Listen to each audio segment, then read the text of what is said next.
আসসালামু আলাইকুম সম্মানিত কাস্টমারগণ। আপনারা বলেন যে কমেন্টে অনেকে বলেন যে এই আলমারিগুলোর প্রাইস এত বেশি কেন। দেখেন ভাই, এই দুটা দরজা আমি এই ডিজাইনগুলো করে ফিনিশিং দিতে মাত্র একটা ডিজাইন আমি শেষ করছি, আরও একটা বাকি আছে, বুঝছেন? তো এই ডিজাইনগুলো করতে সময় লাগে।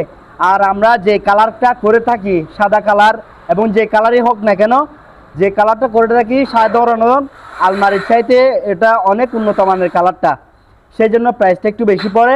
আর সারাদিনে আমি যদি এই দুইটা দরজার কাজ শেষ করতে পারি, তাহলে আমার মজুরিটা কত আসছে সেটা সেটা আপনার থেকে বুঝতে হবে। তো যারা এ ধরনের কমেন্ট করেন তাদেরকে বলি, যারা মানে লাক্সারি ডিজাইনের জন্য মানে এই পছন্দ করেন, যারা লাক্সারি ডিজাইন পছন্দ করেন তাদের জন্য হচ্ছে এগুলা। আর যারা সাধারণ আলমারি পছন্দ করেন তাদের জন্যই আছে।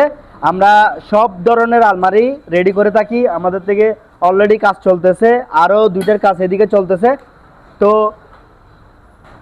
আরেকটা বিষয় হচ্ছে, যারা প্রবাসী ভাই আছেন তারা আমাকে অনেক বিশ্বাস করে আলমারিগুলা অর্ডার দেয়। তো আমি নিজ দায়িত্বে আমার এই নিজের জন্য বানাই, যেরকম করে বানানো যায় সেরকম করে বানাই, আমি নিজ দায়িত্বে বাসায় পৌঁছে দিয়ে আসি। আর আমাদের শীটের কোয়ালিটিটা দেখবেন, শীট হচ্ছে সম্পূর্ণ ম্যাট শীটটা হচ্ছে সম্পূর্ণ ম্যাট শীট। আর এটাতে কোনো জং আসবে না, এটা আপনারা পানিতে ভিজাবেন কিন্তু কি জং আসবে না।